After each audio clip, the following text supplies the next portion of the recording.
Claro, porque ya hay evidencia de un compromiso infeccioso en el caso de gestantes, ¿no? Porque hay un compromiso que puede producir incluso hasta cuadros de aborto, ¿no? En los pacientes. Muy bien. Otra consulta, chicos, pregunte.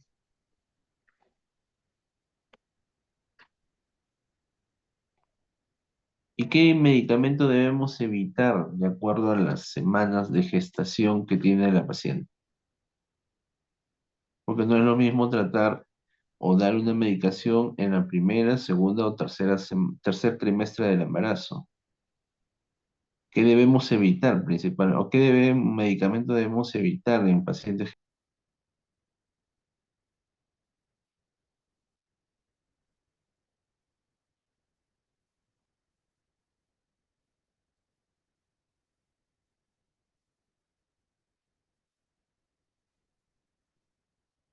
El trimetropin sulfamethoxazol está contraindicado, doctor, en el primer trimestre de embarazo. Muy bien. ¿Cuál más? Y en el último trimestre está contraindicado lo que es la nitrofurantoína. Exacto. Y el enfoque de los aminoglucósidos, porque recordar que la mayor causa de infecciones urinarias es el E. coli. Y recordemos que el E. coli es un poco bacilo gram negativo. Entonces, para tratamiento podemos optar por una serie de medicación. Porque recuerden que el proceso evolutivo fetal, durante ese proceso podemos producir alteraciones fetales, ¿no?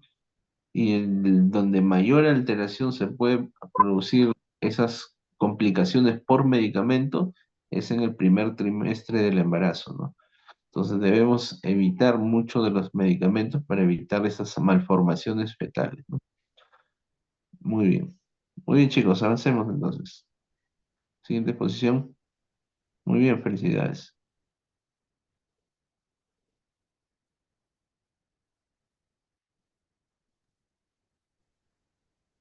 No, ahora con la exposición de tuberculosis en el embarazo, en cuanto a las manifestaciones clínicas, estas vienen a ser la tos crónica, más de 3 semanas, ¿no? Pérdida de peso progresiva, la fiebre, malestar general, fatiga, sudoración nocturna, pirexia vespertina. Son síntomas comunes, ¿no? Similar a los pacientes pues, a las no embarazadas. En cuanto a los órganos afectados, pues los pulmones son las zonas que se afectan con mayor frecuencia, seguido de la afectación ganglionar, luego huesos y riñones. También la afectación mamaria, que es más frecuente en mujeres jóvenes, y en caso de coinfección con VIH, pues daría lugar a formas graves, ¿no? Como una enfermedad pulmonar cavitaria o TB meningia. Para el diagnóstico, se menciona que el enfoque es el mismo que en personas no embarazadas en un artículo, ¿no? Vamos a determinar si hay sospecha clínica en caso de una paciente que tenga manifestaciones clínicas relevantes, las antes mencionadas, sumado a ello con antecedentes epidemiológicos. Puede que la paciente tenga, por ejemplo, tos mayor o igual a 2 a 3 semanas de duración y o con un síntoma adicional, ya para ello se llevaría que se pida una radiografía de tórax, o que en todo caso la paciente no tenga toda esta sintomatología, solamente que tenga la tos mayor o igual a 2 a 3 semanas, pero que adicional a ello tenga alto riesgo de tuberculosis. También ello sería una sospecha clínica y llevaríamos a tomar la radiografía a la paciente. Siguiente diapositiva.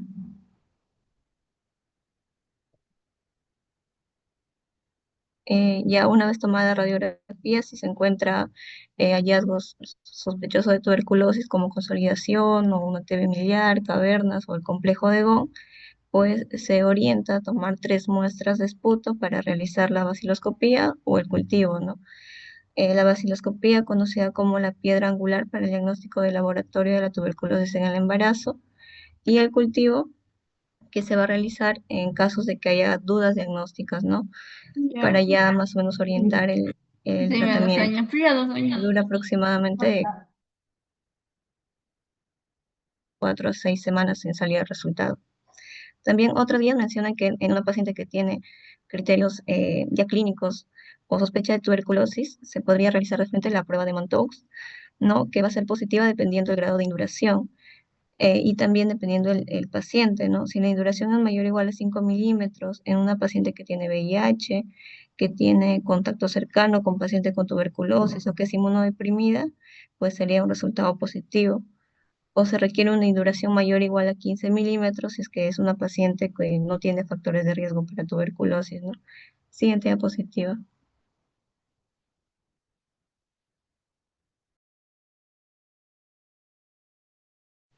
Bueno, para las recomendaciones generales dentro del manejo de la tuberculosis en la gestación, es que esta se debe iniciar el tratamiento de manera inmediata, ya que los riesgos a los que lleva la tuberculosis son muchos mayores a los derivados de la terapia. Y aquí, como estos fármacos dentro de la tuberculosis están categorizados con un rango C, entonces en el tratamiento se tiene que los beneficios van a ser mayores que los riesgos. Entonces el tratamiento se basa en el esquema para no gestantes y en el anterior.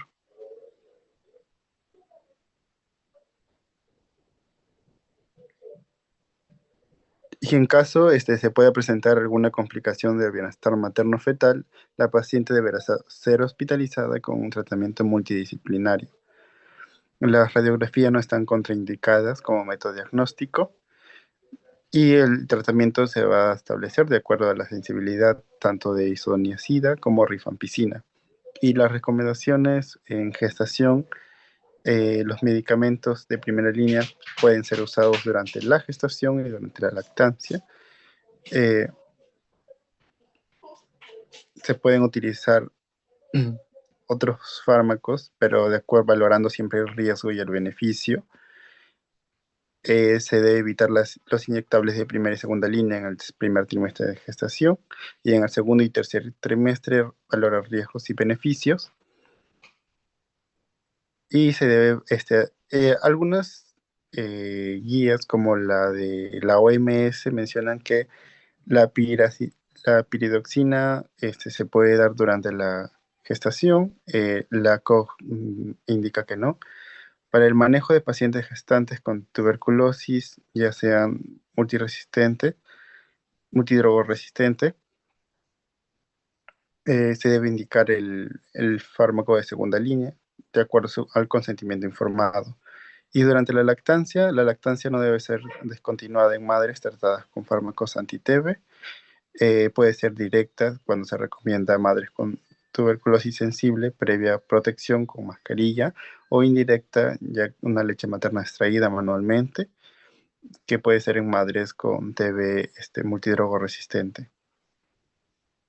Vamos a tener tanto una TB latente, sensible, si también hay infección por VIH o extrapulmonar. El esquema es prácticamente lo mismo que en personas no gestantes. Y tenemos diferentes esquemas, ¿no? Entonces, dentro de los esquemas para una TB detectada en ese momento y se encuentra activa, sensible, de acuerdo a la OMS, se le tiene que dar eh, isoniazida, rifampicina, etambutol, piracinamida por 2 meses y luego cambiar por 4 meses con isoniazida y rifampicina 3 veces por semana, cumpliendo una terapia de 6 meses, o también tenemos el otro esquema que es de 9 meses con isoniazida, rifampicina y etambutol, 2 por 2 meses, luego 7 meses con isoniazida y rifampicina.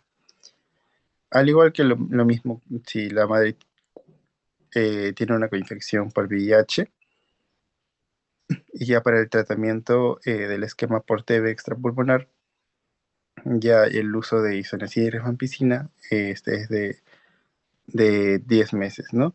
Y aquí vamos a tener tanto dentro del esquema un esquema inicial que es como una dosis de ataque, por 2 meses y luego de mantenimiento con los 4 meses o 6 meses, de acuerdo al esquema que estemos utilizando. Siguiente.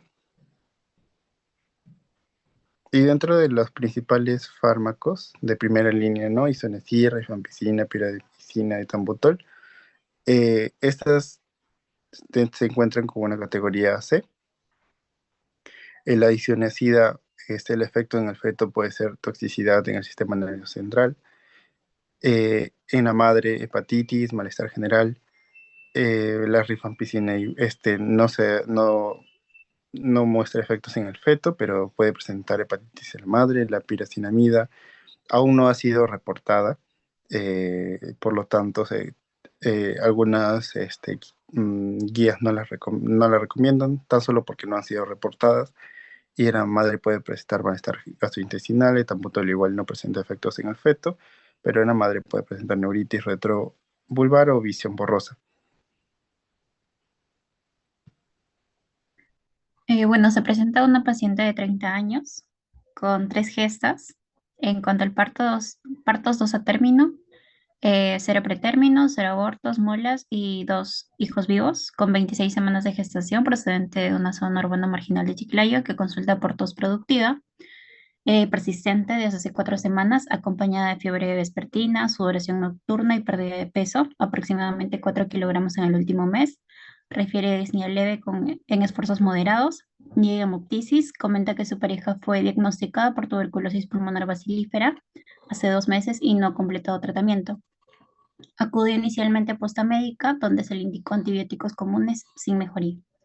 En cuanto a los antecedentes personales de la paciente, no tiene comorbilidades crónicas conocidas, tampoco antecedentes de tuberculosis previa, no consume alcohol, drogas ni tabaco. Su control prenatal sí es irregular. En cuanto a los antecedentes epidemiológicos, presenta un contacto estrecho con su pareja, ¿no? Que tiene T. bacilífera activa, vive en casa con hacinamiento y poca ventilación.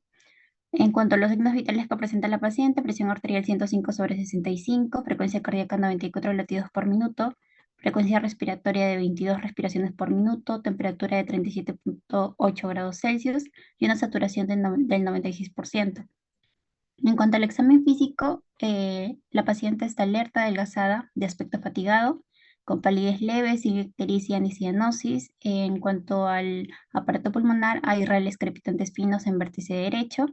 En el abdomen uterográvido, altura uterina de 25 centímetros. No presenta adenopatías ni tampoco edemas. En cuanto a las pruebas complementarias, a la paciente se le realiza una vaciloscopía seriada de esputo, una prueba rápida molecular de GenExpert y cultivo en medio sólido y una radiografía de tórax con protección abdominal. Presenta una hemoglobina de 11 gramos por decilitro. En cuanto a la serología VIH negativo y VDRL negativo. Y en cuanto a los resultados, el GenExpert fue positivo para Mycobacterium tuberculosis sin resistencia a rifampicina, una vaciloscopía de 2 cruces y una radiografía de tórax con infiltrado apical derecho. Siguiente.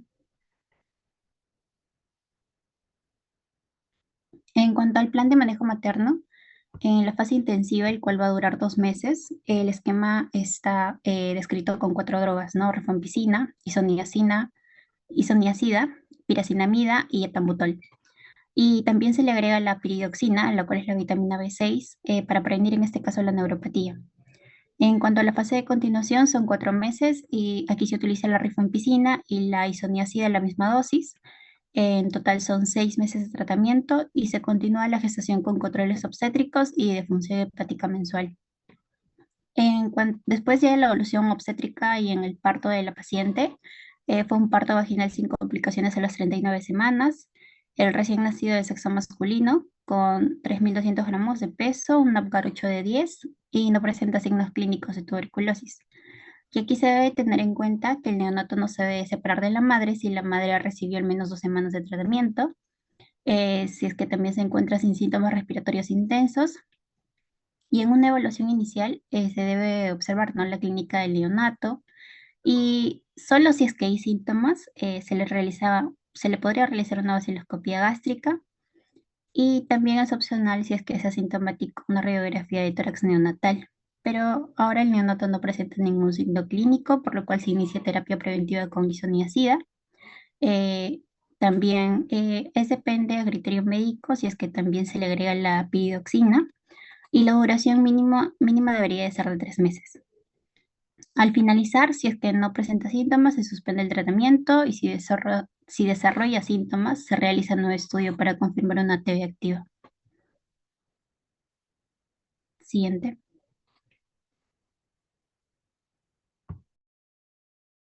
Muy bien. Consulta. Acá el tratamiento es, ¿por cuántos meses la están continuando? ¿Todo el esquema de tratamiento de los 6 meses o han suspendido hasta que termine el embarazo y de ahí continuar?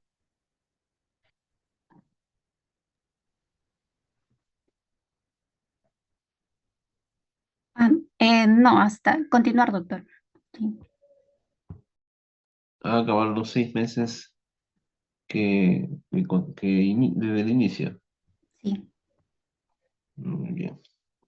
Claro, como ven, el esquema de tratamiento tanto un paciente TB no gestante como el de gestante es el mismo. O sea, la medicación y el tratamiento es muy similar, ¿no? No cambian la modificación del esquema. Sabemos que muchos de los medicamentos antituberculosos producen alteraciones fetales, incluso nefrotoxicidad, ototoxicidad, dificultad del cierre del tubo neural, etcétera, ¿no? Entonces, definitivamente el esquema o la medicación tiene que continuar igual, ¿no? Por eso es que la adición de piridoxina para evitar alguna de estas complicaciones que puede presentar el neonato. Muy bien. Consulta, chicos, pregunten. ¿Y cómo es el tratamiento de TB-VIH en gestante? ¿Se le adiciona los medicamentos también VIH?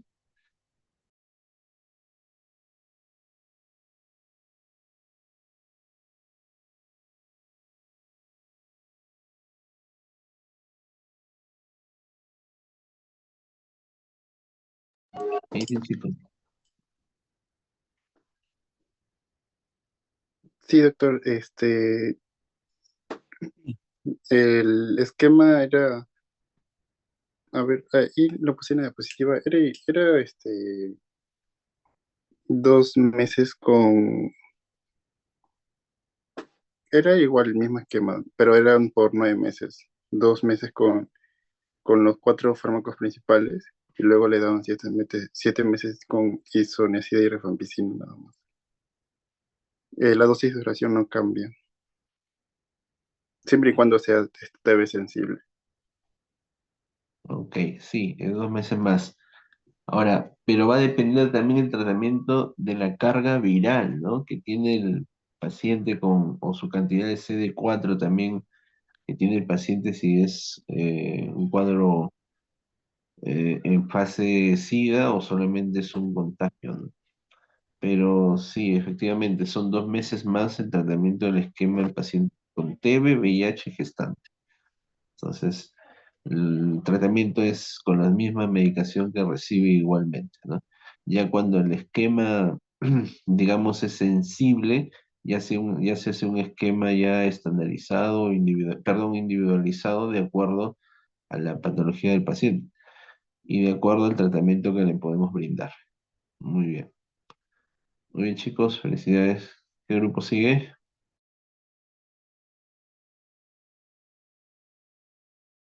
Gama de infecciones y también enfermedades. Por lo tanto, si no se trata, incluso puede llegar a un síndrome de inmunodeficiencia adquirida, que es el SIDA, ¿no? En cuanto a la transmisión vertical del VIH, esa transmisión vertical es cuando es una transmisión de madre a hijo. Entonces, en esto vamos a encontrar tres momentos importantes por la cual son las vías. En este caso puede ser durante el parto, en el parto o en la lactancia. En el caso del parto, durante el embarazo es intraútero. En este caso, el virus puede cruzar lo que es la placenta y pasar de la circulación de la madre a la del feto. Los factores de riesgo que se va a tener en cuenta es que se tiene una carga viral aumentada o también que es presencia de un desprendimiento de la placenta. En el caso del parto, en el intraparto, que es aquí donde hay mayor riesgo de esta transmisión vertical, es el momento donde el bebé se puede exponer a la sangre o ya sea fluidos maternos durante el parto. Y los factores de riesgo que se tiene es cuando hay un parto vaginal o una rotura de membranas mayor de 4 horas. En cuanto a la lactancia, que es poco frecuente, es donde el virus se puede transmitir de lo que es la leche materna, por lo que se contraindica, encontrando así alternativas seguras, ¿no? Factores de riesgo, la mastitis, lactancia mixta o carga viral detectable. Siguiente. El impacto de la intervención, es decir, de la terapia antirretroviral, es muy importante porque permite lo que es la reducción del VIH en los niños e incluso de manera drástica, pero de acuerdo a los protocolos que se va a tener en cuenta. Es una terapia antirretroviral durante la gestación, la profilaxis entre parto y incluso la cesárea electiva y la suspensión de la lactancia materna. Teniendo en cuenta todos estos protocolos, nosotros podemos tener de manera adecuada una disminución drástica de VIH en los niños. En este gráfico podemos ver que tenemos sin tratamiento tenemos porcentajes elevados de un 27,5% que no están asumiendo los protocolos que una transmisión de madre a hijos. Y en caso cuando ya uno asume los protocolos con todo lo que ya mencioné, la terapia antirretroviral, el porcentaje disminuye a 2,5%. En cuanto a la epidemiología, de acuerdo al Programa Conjunto de las Naciones Unidas sobre VIH, que es ONU-SIDA, y la Organización Mundial de la Salud, OMS, muestran una situación actual donde el VIH pediátrico, a pesar de los grandes avances actualmente, hay una brecha que es muy importante en el tratamiento de los niños, ¿no? En comparación con los adultos. Como podemos ver el gráfico, los niños pueden tener un tratamiento en un porcentaje total de 57% frente a los adultos que alcanzan un tratamiento de 77%. Y asimismo, los datos a nivel global, tenemos niños con VIH menores de 10 años que están de 1,4 millones y las nuevas infecciones pediátricas anuales es de 120,000, por así decir, de 92% en la transmisión vertical. Y una cobertura de las terapias antirretroviral tenemos en un 84%, evitando así 1,5 millones de infecciones. Y en el caso de Perú, menciona que la tasa de la transmisión vertical estaría alrededor del 3%, y esto depende de la región. Siguiente. Bien, continuando voy a hablar acerca de los cambios inmunológicos que se van a dar en estas pacientes, teniendo en cuenta que la infección materna por VIH se asocia con el parto prematuro y los factores que pueden estar relacionados con este van a incluir inflamación aguda y crónica, que a menudo se asocia con la infección del VIH. Va a existir una disfunción inmunitaria, incluyendo una diferenciación sesgada de linfocitos T, una alteración de la función efectora y alteración de la homeostasis celular. Vamos a encontrar también coinfecciones, incluyendo infecciones oportunistas debido a las inmunodeficiencias. Ciertos regímenes de tratamiento antirretroviral se han vinculado con el parto prematuro y el momento de inicio del tratamiento puede afectar los resultados del parto. Además, un desarrollo placentario deficiente posiblemente esté relacionado con una placentación profunda defectuosa. Además, va a haber una disfunción placentaria, incluyendo una mala perfusión e insuficiencia placentaria y complicaciones obstétricas que veremos más adelante. Dentro de la fisiopatología, un hijo de madre con VIH puede haber sido infectado, como lo vienen mencionando, por el virus por la transmisión del VIH de la madre durante el embarazo, es decir, a través de la placenta, o puede ser también durante el parto, es decir, al ponerse en contacto el feto con las secreciones vaginales y la sangre materna en el canal del parto. O también puede darse en el periodo de lactancia, que es a través de la lactancia de la leche materna. Sin ninguna intervención, aproximadamente un 20% de los niños se infectan antes de nacer, es decir, hay una infección prenatal o intrauterina, mientras que un mayor porcentaje, 50-80%, lo hacen durante el parto. Por otro lado, la lactancia materna puede incrementar aproximadamente un 15 o 20% el riesgo de esta transmisión, Y pues los mecanismos moleculares de transmisión vertical aún no han sido completamente aclarados. Sin embargo, se menciona que hay ciertos genotipos menores que son transmitidos por las madres hacia sus hijos. Y por otra parte, también se sabe que pues, el fenotipo macrófago tropo, el R5, está involucrado en la transmisión vertical de esta infección. Dale siguiente.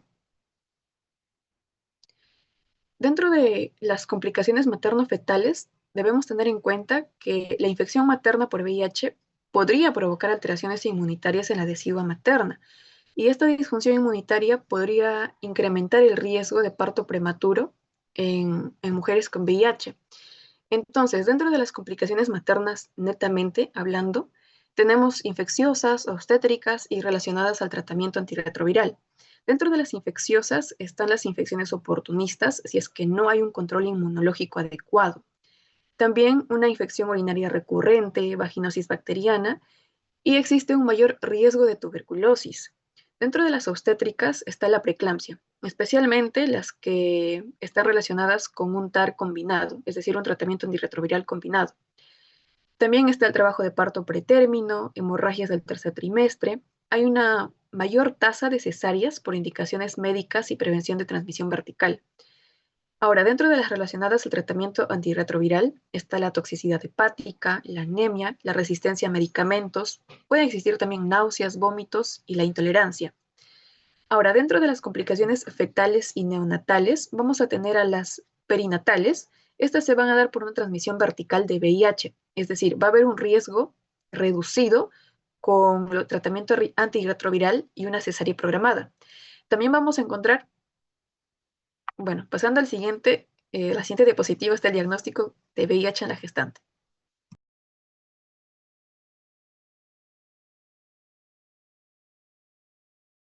Bien, continuando con lo que es el diagnóstico del VIH en la gestante, más que nada en toda gestante se debe hacer lo que son las pruebas de tamizaje desde el primer control prenatal.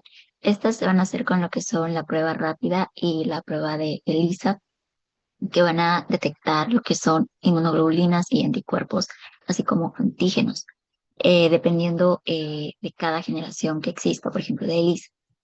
Cuando una de ellas es reactiva, se procede a hacer lo que es una prueba confirmatoria, que se puede hacer con lo que es inmunofluorescencia indirecta, inmunoblot o western blot, también con lo que es reacción de cadena polimerasa y también el conteo de carga viral.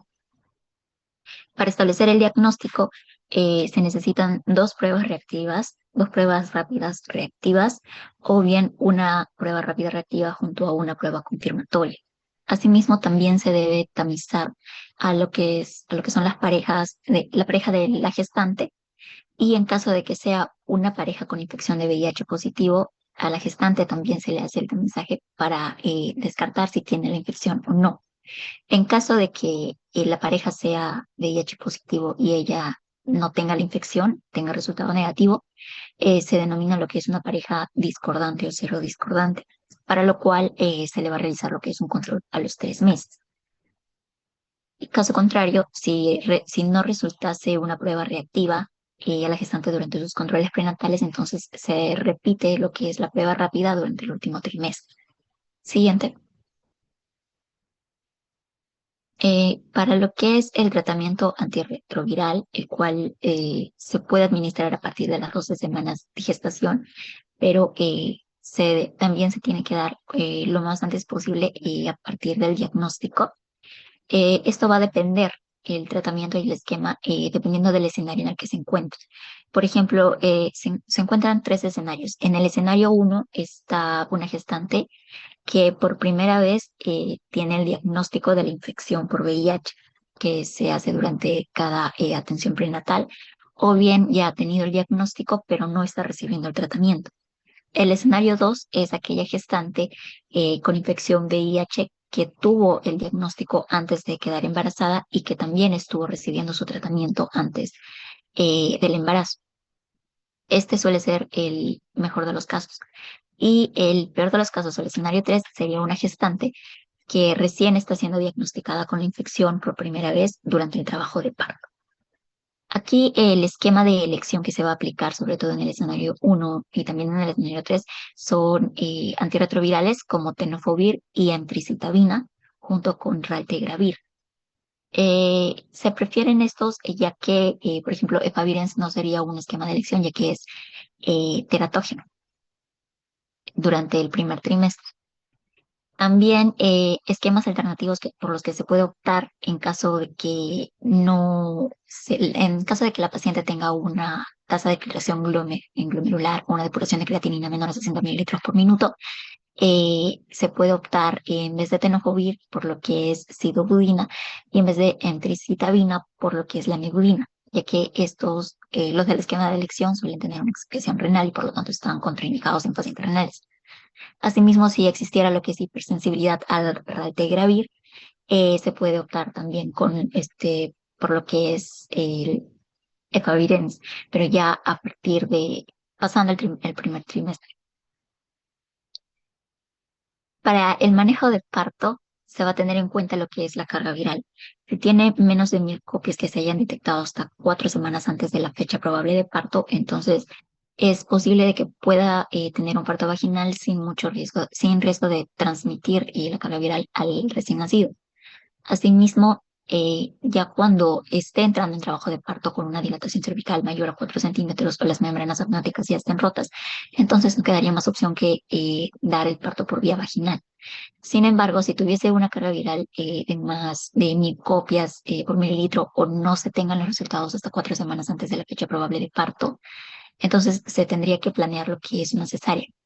Y también durante el trabajo de parto se tiene que dar lo que es una infusión de sidobudina endovenosa durante el trabajo de parto hasta que el recién nacido ya esté fuera del útero y se haya ligado el cordón umbilical. Y también se debe aplicar, si es en parto por cesárea, 2 horas antes de que inicie la operación. Continuando, las recomendaciones principales en una gestante con VIH es el tomar el tratamiento durante el embarazo, en el caso que ya se esté confirmando la infección, hacerse la prueba del VIH, realizar una cesárea programada en los casos, hacer una zona íntima diaria para evitar el ascenso de bacterias al tracto urinario, por ejemplo, y al nacer el bebé recibirá tratamientos en las primeras semanas. También se sugiere un reposo total sexual y físico. El caso clínico planteado que tenemos es una paciente de 26 años, segunda gestación con un parto, acude a control prenatal a las 12 semanas, refiere haber sido diagnosticada con VIH hace 3 años, pero dejó el tratamiento antirretroviral hace 8 meses. No presenta síntomas actuales, niega infecciones y su primer hijo es sano y seronegativo. Al examen físico hay una presión arterial normal, frecuencia cardíaca normal, al igual que la frecuencia respiratoria, junto con la temperatura. El peso es 62 gramos, al examen general no hay hallazgos relevantes, la altura uterina acorde a edad gestacional, no adenopatías ni lesiones cutáneas. El plan que se sugiere en esta paciente es reingresar nuevamente al tratamiento de TARP, que es tenofovir, lamivudina y dolutegravir. Segundo, carga viral y CD4, sus recuentos, solicitar el ingreso y controlar cada trimestre, iniciar suplementación de ácido fólico y hierro, control obstétrico mensual, consejería sobre el parto vaginal sobre cesárea versus según la carga viral encontrada, derivación a psicología para un apoyo emocional y principalmente el diagnóstico que iría en el FUR sería una gestación a 12 semanas en paciente con VIH conocido en abandono de tratamiento. Y el tratamiento final sería el reinicio de TARP, triple esquema, seguimiento multidisciplinario. Eso sería todo.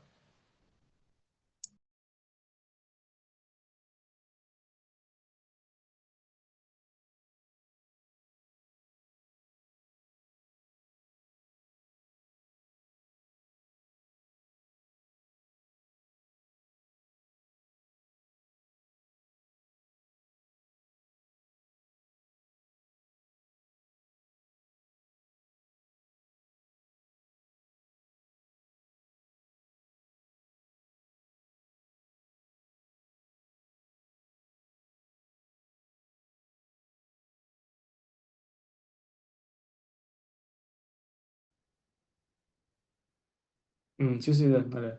¿Sí? Sí, sí. Ya, disculpen, mi internet está un poco mal. Ya. Bien, continuando con lo que viene a ser COVID en el embarazo. Siguiente.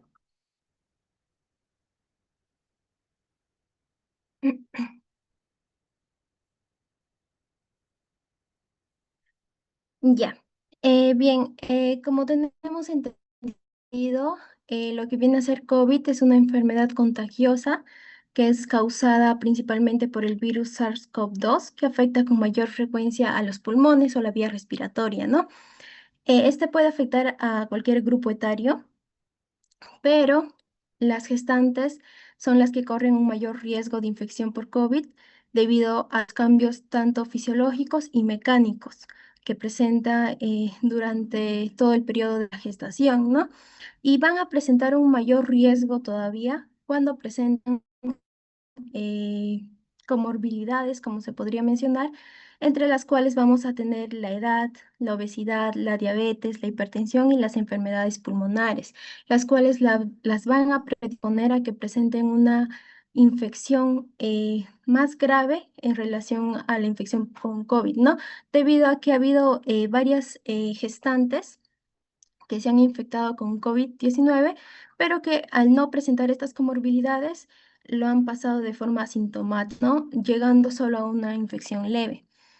Bien, los casos en el 2020 en Estados Unidos, las gestantes que habían presentado una infección por COVID-19 habían sido 8.207 de todas las mujeres, en este caso no gestantes, de 83.205 que no habían sido gestantes, ¿no? En relación a lo que menciona el MINSA en el periodo del 2020 al 2023, las gestantes que habían adquirido, en este caso COVID-19, y que habían presentado una infección de moderada a grave, se habían presentado un número de muertes de 1.486, ¿no? Y siendo el 15% en este caso, principalmente por el COVID-19. Bien, el coronavirus es un tipo de virus ARN, pertenece a la familia Coronaviridae, a la subfamilia Ortocoronaviridae y pertenece a lo que viene a ser la especie del SARS-CoV-2. Presenta una gran número de variantes como es el Omicron, el Alfa, el Beta, el Gamma y el Delta, pero el principal que genera la infección en este caso es el Omicron. Su transmisión es por vía respiratoria, puede ser también dada de persona a persona por medio de lo que viene a ser las gotitas de Flugen, ¿no? También se menciona cuando hay un contacto entre las personas con un diámetro menor a con una distancia menor a 2 metros. Y también se puede contagiar por un contacto directo con superficies que han sido contaminadas con las secreciones de aquellos pacientes que ya han estado infectados con COVID. Presenta un periodo de incubación de 4 a 6 días con un rango de 2 a 14 días, ¿no? Siguiente.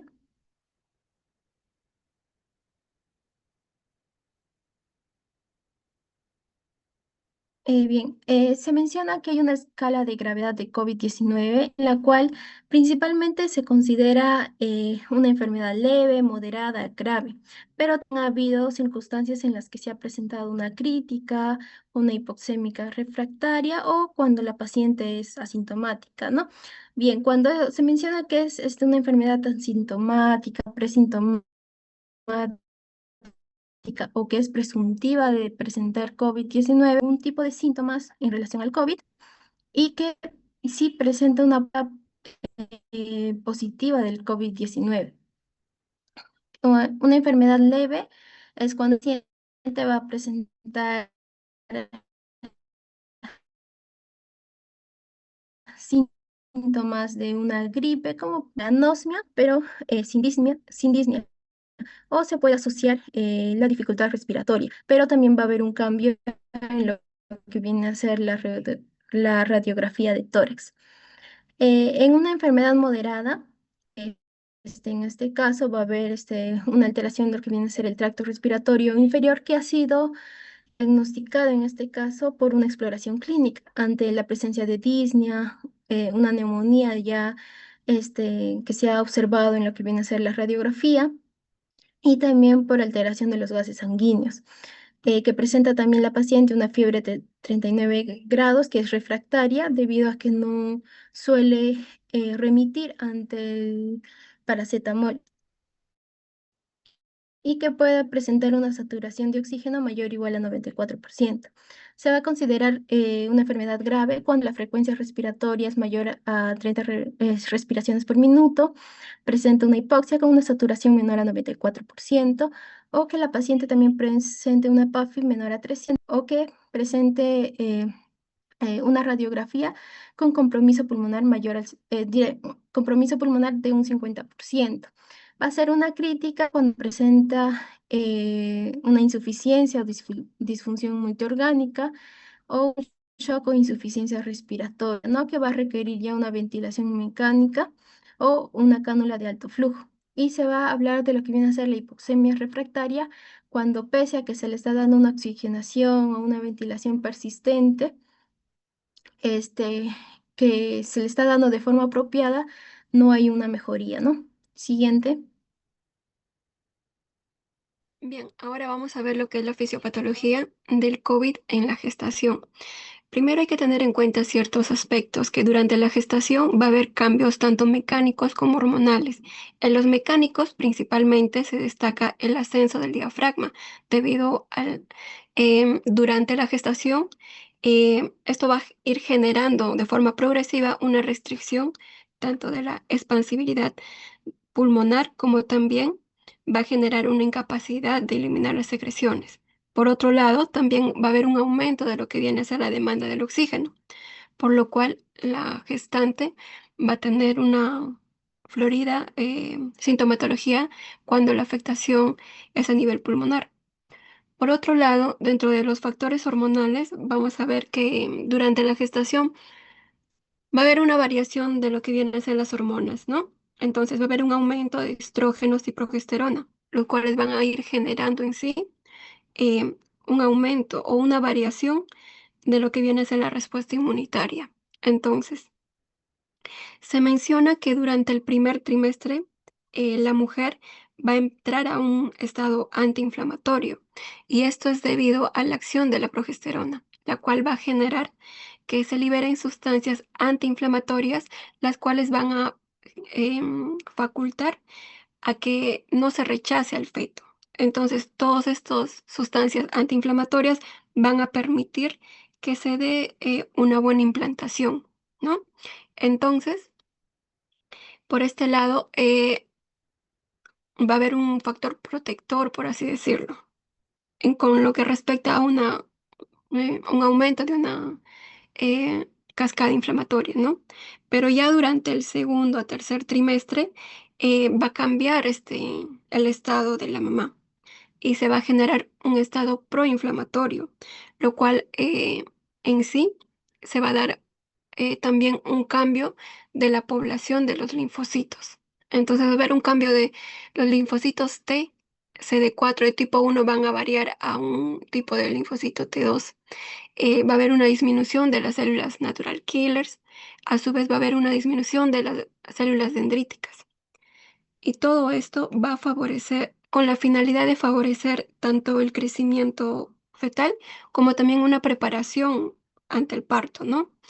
Y con esto se suma que la gestante del segundo o tercer trimestre va a ir generando de forma progresiva un estado de hipercoagulabilidad, lo cual va a generar, em, va a potenciar un mayor riesgo a hacer problemas tromboembólicos, ¿no?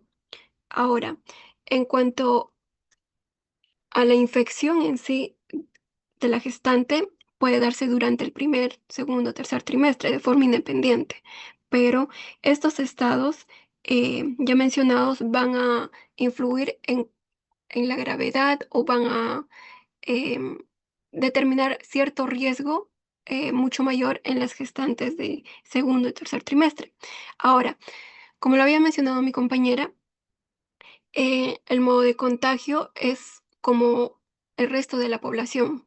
A nivel de la transmisión vía nasal, va a haber una infectación de lo que viene a ser las células a nivel del epitelio respiratorio, ¿no? Entonces, hay que tener en cuenta que este virus va a tener una proteína a nivel de su superficie de la membrana, la proteína Spike, que va a tener dos subunidades.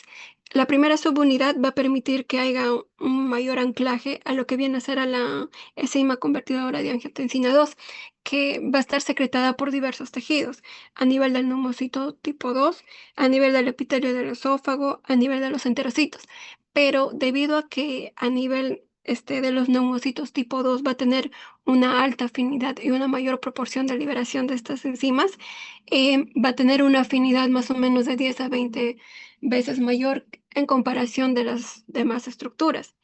Entonces, una vez que se haya anclado a su receptor, va a generar una fusión, la cual va a hacer secundaria a un enlace fuerte, por lo cual va a generar la endocitosis de las proteínas virales, ¿no? Entonces, una vez que se dé una liberación del ARN viral, va a empezar la replicación y va a generar en sí una respuesta inflamatoria inmune. Ahora, dado que la mamá ya se encontraba en un estado proinflamatorio y se suma a esto el, este, una respuesta inflamatoria masiva por la infección propia, va a haber un aumento descontrolado de lo que viene a ser el factor de necrosis tumoral de tipo alfa, el interferón tipo 1, la interleucina 6, 8, 12, y también va a haber una liberación de sustancias que van a sobreestimular la inflamación. Entonces va a haber una sobreactivación de los linfocitos T, ¿no? Entonces va, se va a generar una respuesta inflamatoria descontrolada que va a aumentar en sí el daño a nivel de los neumocitos de tipo 2. Pero este daño no solamente se va a restringir a los neumocitos de tipo 2, sino que va a ser la inflamación tan masiva que va a resultar dañando las demás estructuras adyacentes, por lo que se menciona que también va a llegar a generar el daño a nivel de los neumocitos de tipo 1, entonces va a generar una ruptura de lo que viene a ser la barrera alveolar, ¿no? Entonces, a este nivel no solamente va a haber un daño alveolar, sino también se va a sumar un daño a nivel del endotelio vascular. Entonces se va a dar un daño tisular que va a generar que puede generar diversas complicaciones. Ahora, cuando esta complicación tiende a hacer daños ya demasiado nocivos, puede llegar a generar estados de fibrosis, ¿no? Ahora, en sí, de por sí, todo este desencadenamiento va a restringir lo que viene a ser el aporte de oxígeno a nivel placentario. Entonces va a tener no solamente consecuencias a nivel materna, sino también a nivel fetal. Y entre ellas se va a destacar la restricción del crecimiento intrauterino, lo cual va a predisponer a que las gestantes con COVID puedan tener un nacimiento prematuro o también pueda generar una muerte fetal. Ahora, con lo que respecta a lo que viene a ser la transmisión vertical, eh, los estudios no mencionan a detalle o con certeza que esto se pueda dar. Sin embargo, ha habido algunos reportes de casos que sí se ha dado, ¿no? Pero se asocia a que puede darse que durante el parto hay contacto con la zona perianal. Y como lo había mencionado, a nivel de los enterocitos, también va a haber una interacción con el virus. Entonces, se asocia a que a nivel de las heces también va a haber cierta carga viral. Y como el momento del parto, el bebé va a estar en contacto con esta zona perianal y en algunas ocasiones hay fuga de materia fecal, se menciona que se puede asociar a que a este nivel es que se da la transmisión, ¿no? Más no a nivel interplacentario, porque la membrana placentaria es una barrera muy eficaz con lo que respecta a lo que viene a ser la transmisión del COVID. De manera que para poder hacer un descarte adecuado, se menciona que tras el parto, ya sea por cesárea o por vía vaginal, se tiene que hacer el tamizaje tanto del bebé como también de la carga de la madre para poder evitar cualquier otra complicación. Ahora, todos estos cambios o todas estas liberación de sustancias inflamatorias va a generar que se pueda producir ciertas manifestaciones clínicas. Entre la principal se destaca la fiebre, seguida por la tos, por la mialgia, disnea, la anosmia, la cefalea y la diarrea. Y esto va a estar en relación a la capacidad de unión que haya tenido el virus, ¿no? Si es que el virus ha tenido una mayor distribución a nivel pulmonar, su afectación va a ser mayor a nivel pulmonar. Pero esto no descarta que pueda afectar otras áreas del organismo. Siguiente, por favor. Bien, en el proceso de diagnóstico, estos pacientes van a tener una clínica de la neumonía. Entonces, la clínica frecuente que va a presentar los pacientes sería, por ejemplo, fiebre, fatiga, mialgias, tos seca, esta dificultad respiratoria. Las menos frecuentes que se ven son la diarrea, odinofagia, congestión nasal, ¿no? Además que vamos a observar glóbulos blancos bien normales, bien bajos en etapas tempranas. Lo que sí se ve elevado en estos casos es la proteína C reactiva. Entonces, para pacientes embarazadas, con esas evidencias clínicas, además de radiológicas, de neumonía o síndrome de déficit respiratorio, o con una fiebre mayor o igual a 37,8, más algunos de los siguientes síntomas, como por ejemplo, tos, disnea, congestión nasal, odinofagia o sibilancias, lo que hacemos es tamizarlo para SARS-CoV-2. Entonces, el gol estándar para SARS-CoV-2 va a ser la identificación del agente viral del SARS-CoV-2. Y esto se hace por medio de la reacción de cadena de polimerasa en tiempo real, lo cual lo vamos a realizarlo mediante la muestra de hisopado nasofaringio u orofaringio. ¿Y qué nos va a decir si es positivo o no? Bien, si no se identifica ácido nucleico del SARS-CoV-2 en dos muestras separadas por 24 horas, descartamos el diagnóstico. Bien, ahora, los críticos de imagen nos va a ayudar en estos casos. Tenemos la radiografía de imagen y la tomografía axial computarizada. Sí se puede usar radiografía, pero con los cuidados, por supuesto. Protección abdominal pélvica con un manil de plomo ¿ya? Para las madres. O bien tomografía axial computarizada. Y se menciona, por ejemplo, que la tomografía, la radiación no es tan perjudicial o no afecta tanto a lo que es el feto. ¿Ya? Esto puede ser sin contraste para descartar la presencia de neumonías y ya, pues, ese estudio de elección para la radiación del feto es poca y tiene mayor sensibilidad que la identificación del virus. Entonces, ¿qué vamos a encontrar en estos casos? Opacidades de virus merilado, esto con consolidación y reticulación y consolidaciones completas, con distribución periférica en ambos pulmones, ¿no?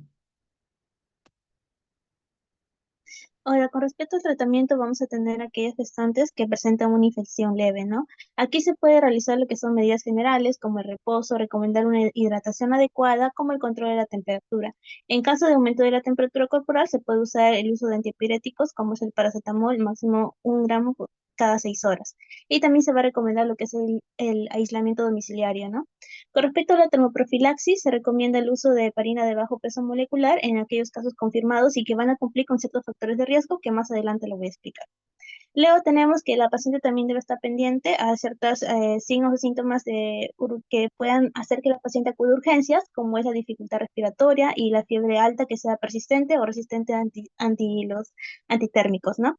Tenemos que tener en cuenta también ciertos criterios para que la paciente pueda reingresar, en este caso al hospital, como es la fiebre persistente, mayor a 38 grados Celsius, que no desaparece con el uso de antipiréticos, la radiografía de tórax con signos de neumonía, gestantes que presentan comorbilidades asociadas, y también tenemos que evaluar lo que sería la escala de gravedad de Curro 65, que evalúa lo que es la neumonía, con aquella puntuación que sea mayor o igual a 1, ¿no? En donde tenemos al Curro 65 con la letra C, que representa la confusión aguda, la U, la presencia de urea mayor a 19 miligramos por decilitro, la R que representa la frecuencia respiratoria, que sea mayor o igual a 30 respiraciones por minuto, y lo que sería la presión sistólica menor o igual a 90 milímetros de mercurio, o diastólica menor o igual a 60 milímetros de mercurio, ¿no? Y 65 que representa la edad, ¿no? Que sea mayor o igual a 65 años. Y también debemos tener en cuenta ciertos criterios de ingreso para lo que sería UCI, como serían aquellos criterios mayores y menores, ¿no? Si presentara un criterio mayor, o al menos 3 criterios menores, ¿no? Siguiente. Ya, ya. Ahora tenemos lo que es el tratamiento en gestantes que van a tener criterios de ingreso para COVID-19, ¿no? En aquellas que cumplen con criterios de ingreso, vamos a tener que se puede realizar lo que es una oxigenoterapia en aquellas pacientes que presenten una saturación menor del 92%, y también en caso de no responder a la oxigenoterapia, se va a recurrir a lo que es el uso de soporte ventilatorio, ¿no? Aquí, en los casos de disnea moderado grave o aquellas pacientes que presentan una frecuencia respiratoria que sea mayor a 30 respiraciones por minuto, y asimismo se debe tener en cuenta que si la paciente no responde ni a la oxigenoterapia ni al soporte ventilatorio, se puede recurrir a lo que sería un circuito de rescate en el cual se realizarían en cuidados intensivos, ¿no? También tenemos en las pacientes con infección leve que van a presentar los criterios de ingreso, ya sea por comorbilidades o presencia de una neumonía leve que va a implicar lo que es la presencia de infiltrado unilateral con afectación único del cemento pulmonar, un PCR que sea menor o igual a 7 miligramos por decilitro, linfocitos que sean mayor o igual a 1000 células por milímetro cúbico, o si presenta un LDH y ferritina normal, ¿no? En estos pacientes se va a recomendar lo que es un tratamiento sintomático y también la vigilancia estrecha, ¿no? Acompañado de lo que sería la termoprofilaxis, que ya más adelante lo voy a explicar. Y con respecto a la infección moderada y grave, vamos a tener que aquí se va a tener que realizar un monitoreo continuo de la paciente, monitorar lo que serían su presión arterial, su electrocardiograma, Ya, perdón, ¿no? No. también lo que es su frecuencia No, respiratoria. ya que está, justo hay un casito interesante de una jovencita de 19 años que le han operado de un quiste ovárico pedículo torcido, pero tiene un soplo sistólico cianótica, es una cardiopatía ya de tiempo. Ah, ella ya sabía. O sea, Sí, ella la familia sabía. ya sabía. Sí, nada que no sé si es una comunicación intraventricular o algo así. Y si es así, para que lo cierren. Porque no, o sea, el problema ahorita que está acá es por su hipotensión, ha bajado su presión. Si ves que regular eso, ¿quién te va a ayudar más o menos a controlar todo eso? Los cardiólogos. Sí, le hemos llamado, supuestamente quiero que le saque una ecocardio. Está haciendo ahorita eco la doctora, me ha dicho, estoy... Pero sí me ha dicho también que Sí, caballero, es ¿no? complicado. Sí, Pero en es esos que se casos, lo relleno. ¿acá lo operan? No, es O la lo mandan. corporación así, Lima. Pero el tratamiento, eso sí, netamente los cardiólogos. Ya. Ellos sí manejan un poquito diferente el balance y todo eso. Ya. Ah, bueno. Sí. Pero en esos casos, ¿qué le colocan? ¿Una pro? ¿Qué es lo que tienes, dice? Es cianótica. No, pero ¿qué diagnóstico? Un soplo. No tiene un diagnóstico En los definido. casos de infección moderado grave, se va a Eso recomendar lo que es la monitorización continua, la vigilancia especializada y también lo que es un seguimiento clínico, ¿no? Ya multidisciplinario. Con respecto a los medicamentos orales que se pueden utilizar, tenemos al Remdesivir, 200 miligramos cada 24 horas, vía intravenosa en el primer día, y luego en los 4 días posteriores en 100 miligramos cada 24 horas. También se puede recurrir al uso de corticoides, como en este caso sería el uso de metilprednisolona, 40 miligramos cada 24 horas, durante un periodo de 10 días, en aquellos pacientes que presentan una clínica mayor de 7 días y presentan lo que es un infiltrado pulmonar bilateral con necesidad de oxigenoterapia, o presentan un PCR mayor a 7 miligramos por decilitro, linfocitosis menos de 1000 células por milímetro cúbico, ferritina que sea mayor a 400 nanogramos por mililitro y un LDH que sea mayor a 300 unidades por litro. Y también como alternativa a lo que es el uso de corticoides tenemos lo que sería la tocilizumab, y también vamos a tener que ante sospecha de sobreinfección bacteriana se va a tener que realizar el uso de ceftriaxona, 1 gramo a 2 gramos cada 24 horas vía intravenosa, y esto se puede acompañar o no de lo que sería teicoplamina, ¿no? 400 miligramos cada 8 horas, 3 dosis, y se puede seguir posteriormente con 400 miligramos cada 24 horas.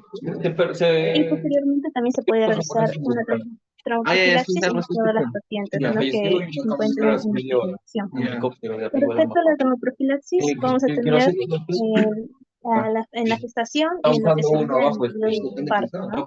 En la gestación tenemos riesgo intermedio y riesgo bajo, ¿no? Riesgo alto, aquellos pacientes que hayan presentado un episodio previo de lo que sería enfermedad tromboembólica y que no esté asociado en este caso a cirugía mayores, ¿no? En ese caso se le va a tener que realizar a la paciente una tromboprofilaxis con dosis termoprofilácticas durante toda la gestación en aquellas pacientes que presentan una enfermedad tromboembólica recurrente y que usen en este caso anticoagulantes antivitamina K. En este caso se le va a suspender lo que sería el uso de anticoagulantes y se debe continuar con el uso de heparina en dosis profilácticas, ¿no?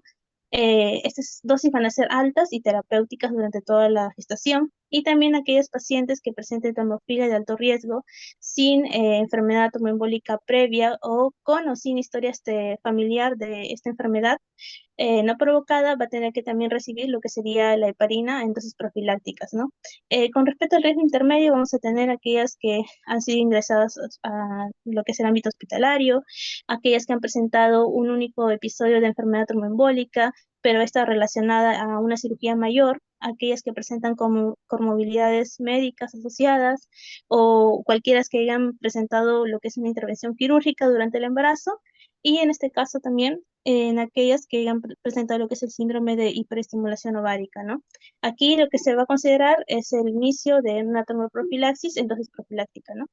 Y también el uso acompañado de medias comprensivas. En este caso también tenemos el bajo riesgo, el cual había mencionado en los casos de infección leve. En este caso vamos a tener como criterios a lo que es la presencia de obesidad, en la edad que sea mayor a 35, la paridad mayor o igual a 3, el tabaquismo, lo que es la presencia de grandes venas varicosas, preeclampsia en la actualidad, paraplegia, inmovilización que sea mayor o igual a 3 días y también una historia familiar de enfermedad tromboembólica, ¿no?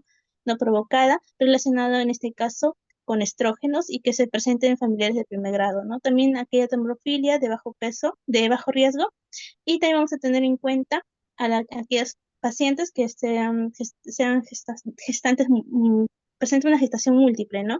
Y también aquellas gestantes que hayan realizado su gestación mediante técnicas de reproducción asistida o fecundación in vitro, ¿no?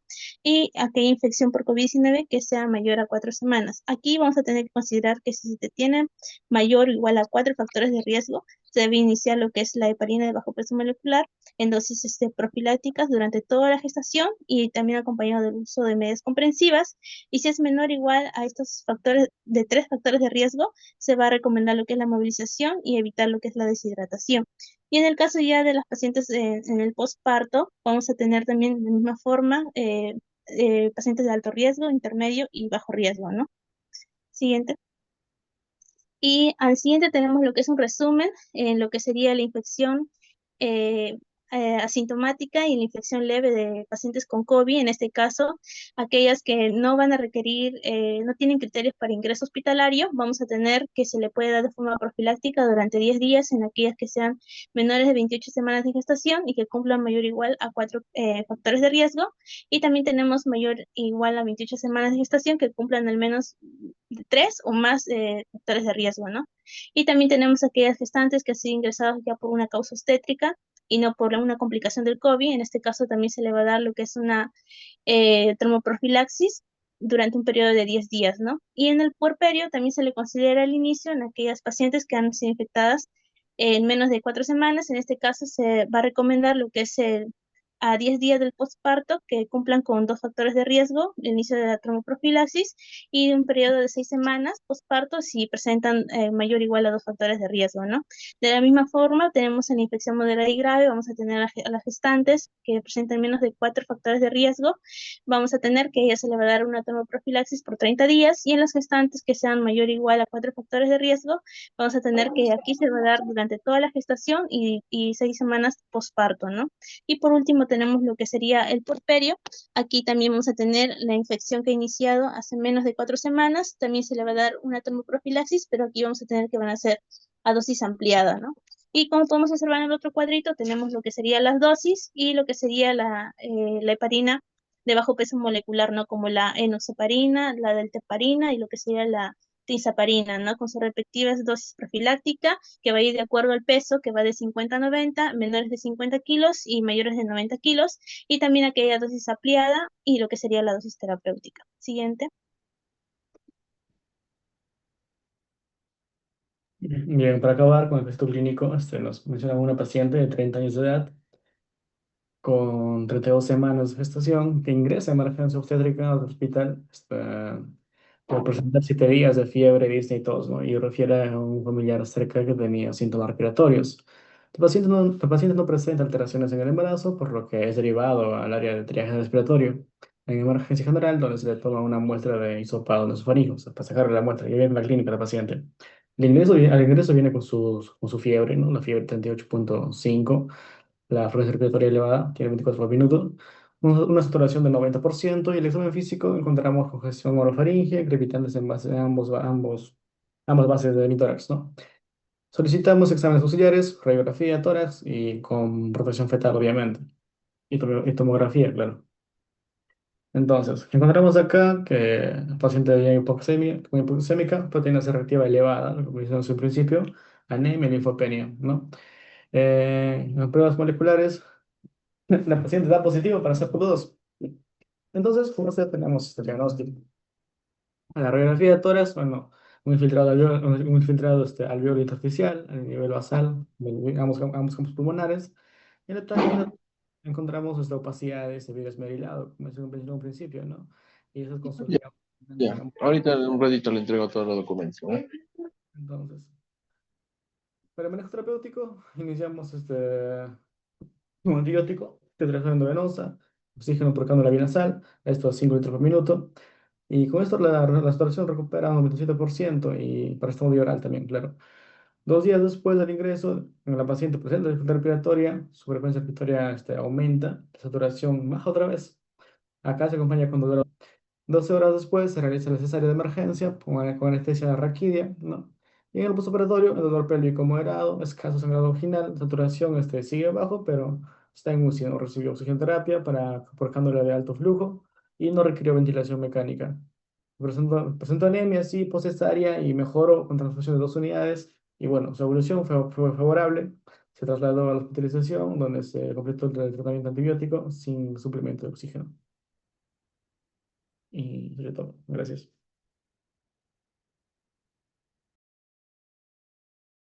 Muy bien, chicos. A ver, pacientes con COVID gestantes, dentro de su proceso evolutivo que hemos tenido, no hemos tenido mortalidad materna, bueno, con respecto al hospital.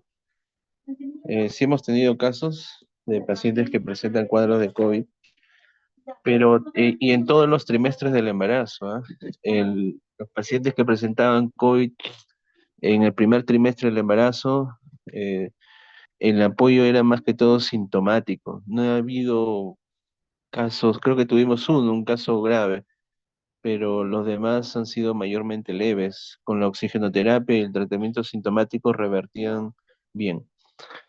En el caso de las pacientes que están en el tercer trimestre del embarazo, la solución de los problemas respiratorios era terminar la gestación, ya que recuerden que en un embarazo normal disminuye, digamos, la ampliación de la caja torácica, ¿no? Y por ende de los pulmones. Con eso, terminando la gestación, los pacientes que han presentado COVID en su momento han ido bien. La pregunta es, si sabemos que en casos severos, por el mismo compromiso alveolo capilar, donde en una microscopía óptica incluso vemos presencia de extravasación de sangre a nivel alveolar y la formación de coágulos, que es lo que producía el cuadro de dificultad respiratoria, la administración de anticoagulantes en pacientes gestantes en el tercer trimestre del embarazo está indicado. ¿Quién busca? Bueno, cama D. Ya pasaron los familiares, creo ya. A ver, consulta ya a la licenciada. Consulta a la licenciada.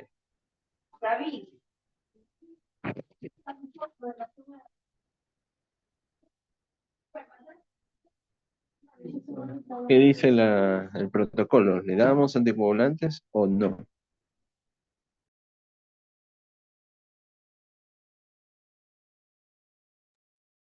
Bueno, en este caso, de acuerdo a los criterios de la tomoprofilaxis, en el caso de que presente mayor o igual a 3 de factores de riesgo, se le podría iniciar de forma tomoprofiláctica en los casos de infección leve. Si es leve, no se le da, pues. Pero si es severo, ¿se le administra o no? Esa es la pregunta. Es un paciente que viene con un cuadro de una dificultad respiratoria severa, con compromiso este, respiratorio importante. Eh, ¿Le damos la anticoagulación?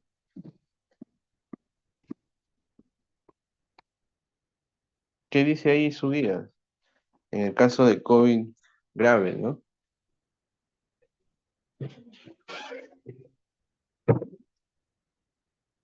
Porque esa ha sido digamos, la dificultad en pacientes gestantes, ¿no? Por el riesgo de embarazos o perdón, de muerte fetal, ¿no? Por causa de la anticoagulación. Lo que hacíamos en el hospital, le damos una anticoagulación inicialmente de tipo profiláctica, porque algunos no llegaban a la maduración pulmonar adecuada, entonces se le daba la anticoagulación profiláctica, en este caso gestante, puede ser de 40 o 60 subcutánea cada 24. Madurábamos el feto y posteriormente terminábamos el embarazo. Después del término del embarazo, continuábamos con la profilaxis y de ahí aumentábamos a una anticoagulación de tipo terapéutico, o sea, cada 12 horas, ¿no? Y los pacientes iban bien, incluso iban mejorando muy significativamente. El otro detalle es que si han visto ustedes, una de las maniobras para recuperar el pulmón era la pronación. O sea, un paciente... Sí, en la historia está. Era el tratamiento de la pronación. ¿Qué significa la pronación? Era colocar al paciente boca abajo durante el mayor tiempo posible y con eso mejorar la parte respiratoria. Pero en pacientes gestantes no se podía pronar, obviamente por la cavidad abdominal que impedía un poco la pronación. Entonces, esas eran algunas de las dificultades que podíamos presentar en pacientes con COVID, ¿no? En gestantes. Entonces, la solución principal en COVID gestantes era, uno, terminar el embarazo. Esa era la recomendación principal. Y podíamos, la administración en caso de COVID severo, con la ayuda de los corticoides, que muy aparte servían para la maduración fetal, también servían en la utilización de pacientes con COVID severo. Solo se utilizaba corticoides en pacientes que presentaban entre COVID moderado a severo. En pacientes con COVID leve estaba contraindicado utilizar los corticoides. En el COVID leve principalmente sintomático, como un cuadro gripal respiratorio normal. Se trataba y mejoraba, pero en caso de COVID severo ya se veían otras alternativas. Incluso se utilizaron, no sé si ustedes recuerdan, chicos, algunos otros medicamentos experimentales, ¿no? Se daba citromicina, se daba un antiparasitario incluso, ¿no? Perdón, se me fue el nombre, que utilizábamos también como una de las medidas de tratamiento, pero en realidad no tenía ningún sustento eh, de algún metaanálisis, ¿no? Lo único cierto que en el paciente con COVID gestantes, la utilización de corticoides, término del embarazo, la anticoagulación profiláctica o la de tratamiento de acuerdo al trimestre del embarazo y la oxigenoterapia eran las únicas medidas de tratamiento en pacientes de este tipo. Y su recuperación eran considerables. Como les decía, hemos tenido un caso en donde se evidenciamos que terminaron el embarazo, pero la paciente siguió progresando su COVID. Tuvimos que colocarla a la UCI, intubarla y todo lo demás, que posteriormente se recuperó, ¿no? Pero las medidas son inmediatas, son rápidas, ¿no? Más en estas enfermedades virales que hemos tenido últimamente. Está habiendo otra vez brotes de COVID, chicos. Tengan cuidado, lávense las manos. Ya tenemos casos en el hospital de COVID que están viniendo con cuadros así severos. Por eso es importante sus mascarillas también, muchachos. Muy bien, chicos. ¿Hay alguna otra exposición más? Sí, doctor, falta una del grupo J. Ya, perfecto. Vayan colocando, por favor, su diapositiva.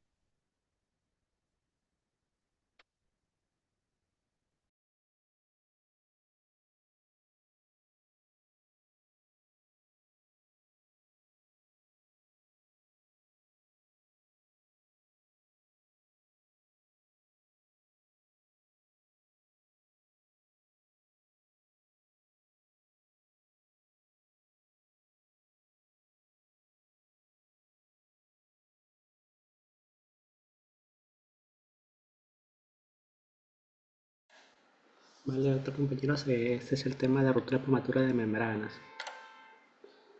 Bueno, la ruptura prematura de membranas se define como aquella ruptura justamente del amnios antes del inicio del trabajo de parto, de las contracciones de la misma. Clásicamente esto deriva en el inicio de un trabajo de parto, ya sea inmediatamente o después incluso de días, y se asocia a complicaciones, particularmente infección intraamniótica y desprendimiento de la placenta. Hay dos tipos de RPM, el pretérmino y la término. A su vez, la RPM pretérmino se divide en previable, lejos del término y cerca del término, según las semanas de gestación, cuyos puntos de corte son 24 y 34 semanas. Y la diferenciación de una RPM pretérmino de una término es 37 semanas de gestación. También está asociado a parto prematuro y también es más frecuente en aquellos embarazos que son gemelares.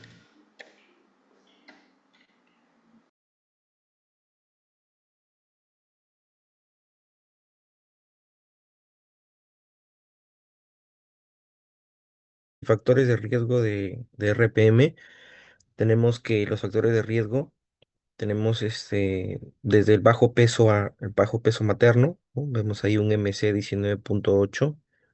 En este caso nos daría un riesgo de 2.0 a 2.5, ¿no?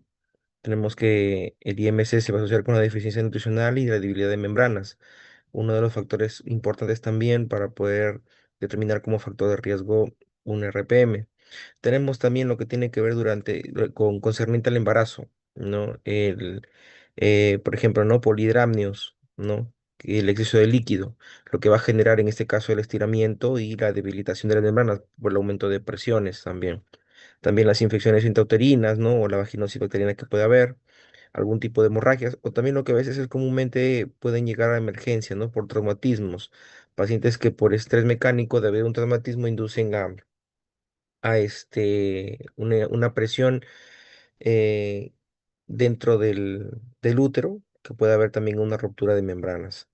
También están asociados otras cosas más otros datos más, ¿no? Otros factores más que también tienen importancia, como los embarazos múltiples, ¿no? Una multigesta, ¿no? Porque a mayor distensión uterina va a predisponer una ruptura, en este caso, perdón, multigesta no, embarazo múltiple me refiero a embarazos gemelares, ¿no? Trillizos, que hay una distensión del, del útero. Y bueno, pacientes que también tienen antecedente de tabaquismo, ¿no? Tabaquismo crónico, que sabemos que el tabaquismo es una situación que atenta contra el flujo cardíaco, flujo sanguíneo en general, entonces en este caso va a generar un daño en el flujo sanguíneo y debilita nuevamente el tejido fetal y debilita los tejidos sanguíneos que van a sostener todo ese armazón del útero placenta, ¿no? Generando una RPM. Siguiente, por favor. Bien, en esta imagen, como les mencionaba, ¿no? Aquí vemos de igual manera los mecanismos patogénicos que les mencionaba, ¿no? Solamente podemos aquí esquematizarlos. En esta imagen podemos ver esquemáticamente el útero, donde está almacenada la placenta. Vamos a ver el contenido también, ¿no? Líquido amniótico. Y bueno, aquí solamente habla básicamente de las maneras, ¿no? En la que los mecanismos más comunes, los mecanismos patogénicos que pueden generar un RPM desde una infección excedente, como le comentaba, ¿no? Las vaginosis bacterianas que son bien comunes, también los embarazos múltiples, los problemas vasculares como los trombosis, pacientes con hipertensión, diabéticas o como ya les he mencionado, ¿no? Factor de riesgo como el tabaquismo. Y bueno, también el defecto de las mismas membranas, ¿no? De algunas deficiencias también que puedan tener con el tejido conectivo, o sea, algunas patologías que puedan tener estas pacientes madres con defectos en el tejido conectivo, digamos, síndrome de Orlando, síndrome de hiperlaxitud, o los traumas que también les he comentado, ¿no? En esta imagen más esquematiza. Siguiente, por favor. Bien, con respecto al cuadro clínico de la RPM, tenemos en este caso síntomas principales y hallazgos clínicos que nos pueden dar una incidencia, ¿no? De que estamos teniendo RPM. Primero, como síntomas principales, la paciente que va a llegar a emergencia nos va a referir que tiene una pérdida repentina de líquido amniótico, ¿no? He tenido líquido, nos va a decir la cantidad, ¿no? Si ha sido constante o no. También, en este caso, en la pérdida de líquido amniótico, también va a haber un flujo vaginal aumentado, que puede ser un flujo repentino o un flujo continuo. Esta pérdida, como les mencionaba, puede ser un chorro abundante, si menciona la paciente, o puede ser un goteo. Y también hay que ver muy importante el tema del color, ¿no? La coloración de la pérdida de líquido. Si puede ser en este caso de color verde, que es el líquido que está teñido con el meconio. Ya sabemos que en las partes finales de la gestación el líquido meconial toma este color verde. O sangrado, ¿no? Si es que hay un problema de sangrado, de repente eh, una ruptura de algún vaso que está generando. Ahora, esto cómo podemos, digamos, diagnosticarlo, digamos así, o ver, o como todos síntoma es que hay una humedad en la ropa interior de la paciente. Generalmente también una de las maneras en las que se puede diagnosticar es diciéndole a la paciente que pueda decir cuántas compresas, ¿no? O cuántas ropas interiores ha cambiado para poder ver, ¿no?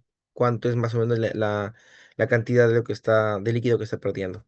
Entre los hallazgos clínicos que podemos ver está la exposición con el espéculo, como se puede ver en esta imagen, donde se puede ver claramente el escurrimiento del líquido amniótico, ¿no? Por el orificio cervical externo y que se acumula, ¿no? Allí. Ahora, en los signos clínicos que se deben de tener cuenta para poder ver o diagnosticar en ese caso, o unos signos de alarma, ¿no? Para que puedan decir, ay, eso me puede estar generando de repente una RPM. Tenemos la fiebre materna, ¿no? Una paciente que ha llegado con fiebre de 8 grados. También hay que valorar la taquicardia, ¿no? Tanto la materna como la fetal, ver si hay que sufrimiento también en el tema fetal. Si se hacen examen de laboratorio de leucocitosis, pacientes que tienen dolores abdominales, ¿no? Secreciones vaginales, las purulentas o fétidas, que puede ser sin un indicio de una infección que está habiendo, o como les mencionaba, ¿no? Si hay una taquicardia, un síndrome de respuesta inflamatoria fetal, ¿no? Que puede haber, en este caso, pérdida de repente de variabilidad en el monitoreo fetal del paciente, del feto, ¿no? Que está siendo afectado. Siguiente, por favor.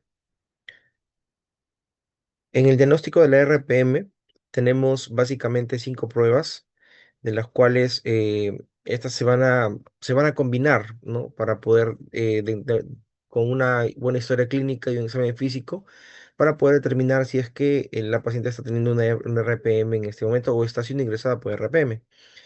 Primero tenemos la prueba de nitracina, ¿no? Que es una prueba que va a permitir evaluar el pH del líquido vaginal. Sabemos que el líquido amniótico tiene un líquido más, es un líquido con un pH más alcalino, ¿no? De 7.0 a 7.5, en comparación con las secreciones vaginales, ¿no? Sabemos que el pH es un poco más ácido. Entonces, al hacer una prueba de nitracina, encontramos que el pH está un poco más elevado, digamos, un poco más alcalino. Entonces, ese sería un diagnóstico positivo a través de prueba de nitracina de que está habiendo un rompimiento de permatura de membranas, un escape de líquido amniótico. Segunda prueba es la prueba de Ferning, que esto ya es básicamente un examen microscópico en el que se extrae, ¿no? Se extraen vellosidades coriónicas, ¿no? De líquido amniótico en el mismo líquido, y lo que se permite es observar un patrón de lo que está viendo allí, ¿no? En el microscopio, que se observa un patrón de lecho en el líquido vaginal seco, lo que permite observar que hay pérdidas de las vellosidades crónicas, ¿no? Entonces, que hay presencia de líquido amniótico también en la zona vaginal, lo que también otra vez nos diría positivo para una RPM. La prueba de Puli también, que es otro diagnóstico que también, como le mencionaba, a través del espéculo, que es ves, líquido libre en el fondo del saco vaginal, cuando se hace con el espéculo. Y la ecografía también, que es muy importante, que también se suele hacer eh, para ver el índice de líquido amniótico, ¿no? El lila menor de 5 centímetros se ven subjetivo de que está habiendo pérdida de ruptura de membrana si es que el paciente ha presentado de repente líquido y no se ha dado cuenta. Entre algunas pruebas adicionales también, que bueno, el diagnóstico no es incierto, pero se usan algunas, es la inyección de descolorantes, ¿no? El líquido amniótico azul, ¿no? Mencionaba la bibliografía. Y algunos marcadores específicos también, como una alfa-amiloglubinuria presentaría uno, que también, bueno, en algunos países se usa, en algunas zonas, ¿no? Se usa ya en ese caso con un examen laboratorio más específico. Siguiente, por favor. Dentro de las complicaciones de la RPM, como les mencionaba, ya una paciente que puede llegar con con signos y síntomas de RPM, pero para que se pueda dar una complicación o pueda haber fallas en esa situación, vamos a tener tanto complicaciones en la madre como en el feto. En este caso, en las complicaciones que pueden generar una RPM está la coriamnitis en la cabeza, que es una infección intraamniótica. ¿Cómo se determina o cómo se diagnostica? La paciente ingresa con una fiebre mayor de 38 grados, tiene taquicardia, hay un útero doloroso, una clínica de infección, ¿no? Una clínica de inflamación, de infección. Este caso ocurre generalmente entre 15 y 20% de los casos, ¿no? En partos a término y el 40% en partos a pretérmino. Después el parto prematuro también es otra complicación que puede generar una RPM, ¿no? Esto generalmente ocurre antes de las 37 semanas, como menciona ahí la bibliografía. Ahora, el desprendimiento del paciente, el EPP, también tiene un riesgo aumentado de rompimiento prematuro de membranas y que está asociado con polindramnios, premios generalmente, o también con un traumatismo, por eso que mencionaba que el traumatismo es uno de los factores de riesgo muy importantes. Y bueno, la sepsis materna, bueno, endometritis que tiene que ver con la coriamnitis igual, más o menos, y la sepsis materna, que es muy importante, ¿no? Que es una de las complicaciones graves que puede ser producto de una coriamnitis también. Y que esta sepsis materna no solamente va a quedar allí, sino también que va a llegar a una sepsis neonatal, como podemos ver en las complicaciones en el feto, que esto va a ocurrir entre 1 al 5% de los casos, en los casos de RPM, y esto está asociado con algunas bacterias como el Streptococcus galactiae o el E. coli, que es el que comúnmente genera infecciones tracto urinario en las mujeres. Esto también, una complicación RPM, va a generar también que en el feto haya un síndrome de distrés respiratorio, ¿no? Lo que genera una inmadurez pulmonar. También hay una compresión por la disminución del líquido amniótico, ¿no? Digamos que esa zona se seca, hay una contracción, una compresión del cordón umbilical, ¿no? Con un riesgo de que el paciente pueda tener, en este caso el feto, una hipoxia fetal. Y también hay una complicación, ¿no? Que en fetos a pretérmino, menores de 24 semanas, que puede ser una enterocolitis necrosante, ¿no? O una hemorragia interreticular. Siguiente, por favor. Para el manejo vamos a ver en que tenemos que ver la viabilidad del feto antes de un tratamiento específico. Tenemos el manejo activo y el expectante. El activo será inducir el parto, mientras que el expectante va a estar enfocado en vigilar el riesgo de complicaciones. Bien, manejo activo tenemos que ver en gestantes con un feto a término, ¿no?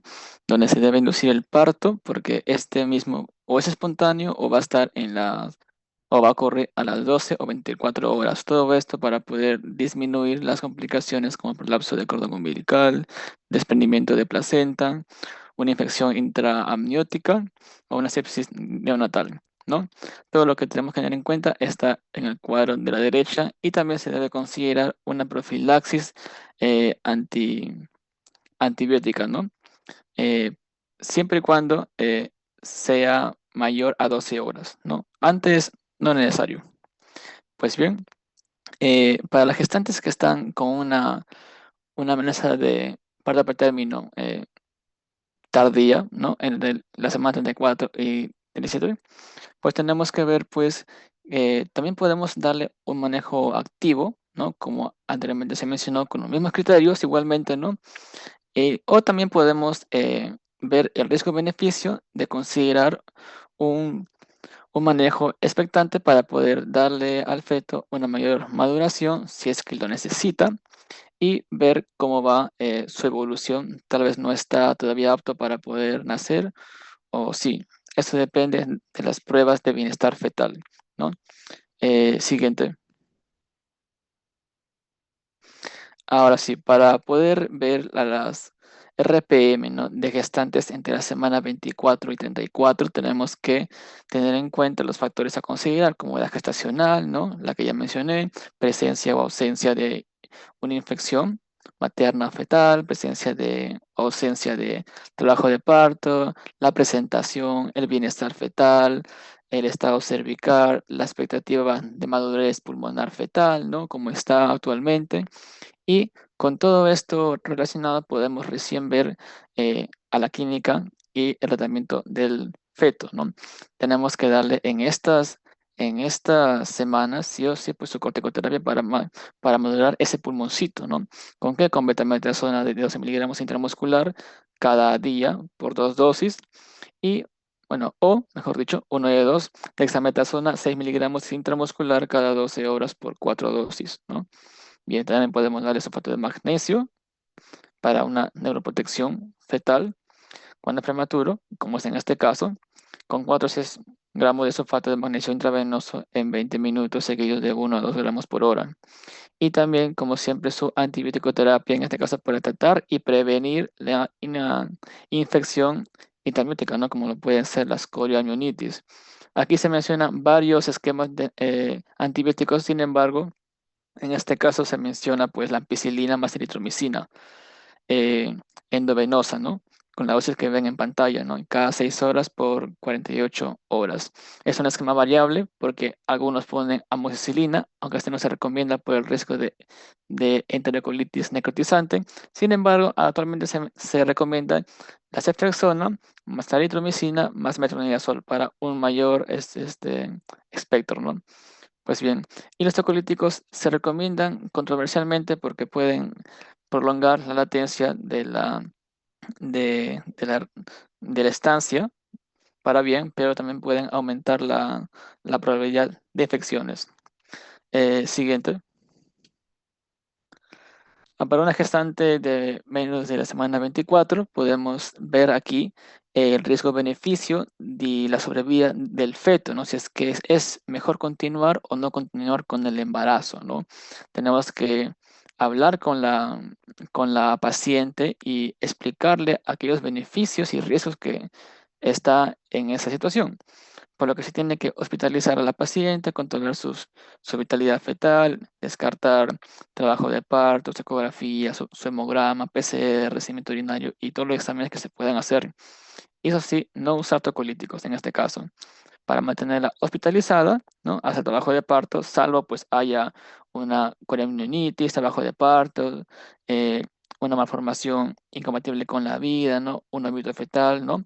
Mientras no esté a esto, pues tenemos que mantener lo más posible para que el feto pueda resistir un parto, sea instrumentado, cesariado o vaginal, y para poder darle dependiendo su sobrevida del feto, un nacimiento pues acorde. Y también a la par dándole la misma tratamiento con medicamentos de la derecha que ya se mencionaron. Siguiente. Bueno, para el caso clínico de ruptura prematura de membranas tenemos a una paciente primigesta con una gestación gemelar bicoreal biamniótica con ecografía de primer trimestre normales, radiología pararubilar negativo durante el embarazo, tiene antecedente de fallo ovárica con tratamiento quimioterápico por tumor óseo.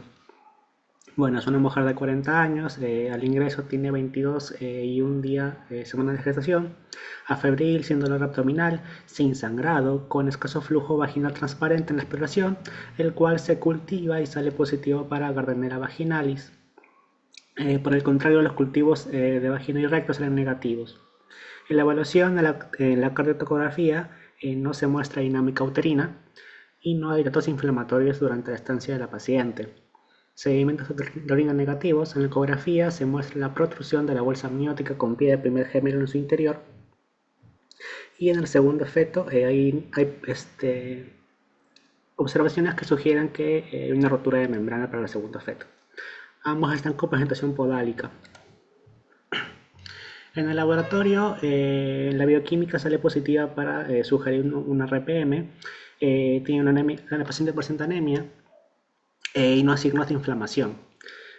Como medida inicial se da profilaxis con amoxicilina y clavulanato y metronidazol por el tema de la Gardnerella vaginalis. Posteriormente, a las 23 semanas, por protocolo según el caso clínico, se da dexametasona. A las 24 semanas con 2 días se diagnostica la rotura prematura de membranas del primer gemelo. También en la paciente se demuestra ya signos de inflamación, pero no de corioamionitis. A las 25 semanas con 2 días inicia el parto espontáneo, donde nace el primer gemelo. con Apgar 8, 9, 10, y el segundo gemelo tiene que nacer por cesárea porque seguía en posición transversa, con Apgar de 5, 9, 10. La paciente presenta un pico febril, pero sin foco claro. Posteriormente, con histopatología, se demuestra la presencia de Pseudomonas aeruginosa en la placenta y también de corinonitis. Es tratada por ello con imipinen y egresa el octavo día sin complicaciones adicionales. El primer y segundo gemelo son dados de alta a los 90 días con control de ciertas infecciones, y en el caso del segundo gemelo también con control de nemoperitoneo que se presentó al momento de la cesárea. Vale, el segundo tema es la infección de puerperio. El puerperio se entiende como las primeras 6 semanas posparto. De las pacientes que están en puerperio, de un 5 un 7% se presentará la infección. Y de las muertes posparto, un 10% son por sepsis puerperal.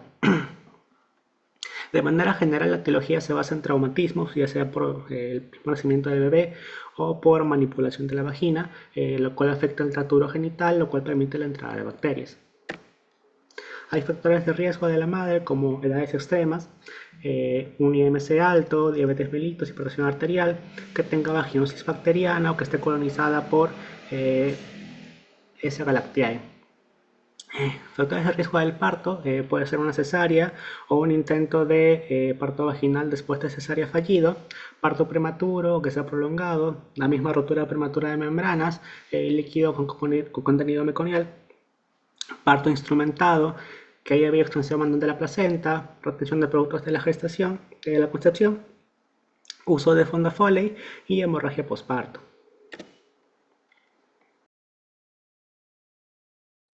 Respecto a la clínica y cómo el paciente va a presentarse en la atención de infección para poder determinar una infección preparal, tenemos que nuevamente, ¿no? Uno de los signos clínicos también es la fiebre. En la cabeza tenemos que por más de 24 horas, si una paciente tiene fiebre de 38 grados centígrados, este puede ser un marcador más sensible por infección puerperal. Luego de esto se le puede hacer exámenes, ¿no? Para poder determinar también exámenes de laboratorios y por ahí también para que puedan asociar a una infección. Ahora, también hay pacientes que pueden demostrar los loquios, ¿no? Luego de que son puérperas, están teniendo los loquios fétidos o purulentos, ¿no? Eso también es un sugestivo o una infección, en este caso tipo endometritis. También el dolor uterino, el útero que no ha sido, que no ha involucionado también. Es un poco frecuente, pero es menos específico, ¿no? Porque por el tiempo, ¿no? En que termina la involución del útero. Taquicardia materna, ¿no? Que puede ser también ya un sugestivo, ya no solamente una infección alta como endometritis, sino también sugiere una sepsis que podemos tener. En una herida que ha sido, en este caso, la herida de la postoperatoria, postcesárea, ¿no? Que puede estar eritematosa o con secreción. Entonces, esto puede sugerirnos que hay una celulitis, ¿no? Es un foco infeccioso también que puede estar allí generando esta clínica de infección. Y el dolor pélvico que mencionaba, ¿no? También la fiebre que es generalmente acompañada de los escalofríos y el malestar general también. Siguiente, por favor. Y siguiente. Bueno, ¿no? Como se interpreta ahí también, como les mencionaba, ¿no? Luego de una fiebre, ¿no? Y escalofríos, se puede hacer también un examen de laboratorio para poder determinar si hay una infección. Y bueno, si tenemos una leucocitosis mayor a 10.000, ¿no? Vamos a tener probable índice de endometritis también, ¿no? Siguiente, por favor.